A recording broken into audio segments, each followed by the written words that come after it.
Hi everyone and welcome back. Today I want to share with you all one of my best investments for my home.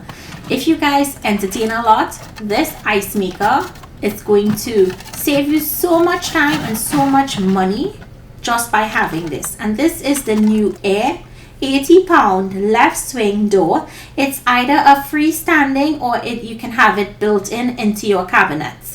So you can undermount it or have it freestanding like I have it here. I actually have this one in my patio because when you're entertaining you need the ice on the outside, and it sits really well in my patio. So what I like about this is the amount of ice that you can get on a day-to-day basis, which is 80 pounds of crystal clear ice every day. So for those hot summer months, this is going to come in really handy. It's a professional grade ice maker. It's versatile. You can change the thickness of the ice, how thick or how thin you want it, and it just has this clean, sleek look because of that stainless steel.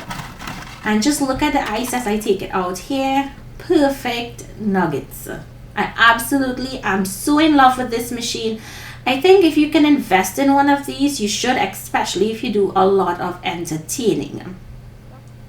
So in our house, we use a lot of ice, and a counter nugget maker was a little too small for us. So this was the perfect size. And I'm just going to pour myself a glass of Bailey's using my ice, and then that's it. It's a quick video, guys, just letting you all know one of my favorite products that I have. And I'm going to leave the link for this particular one in the description box, so check it out. And if you can make this investment, or if you plan on upgrading your kitchen, this is something you should definitely consider getting.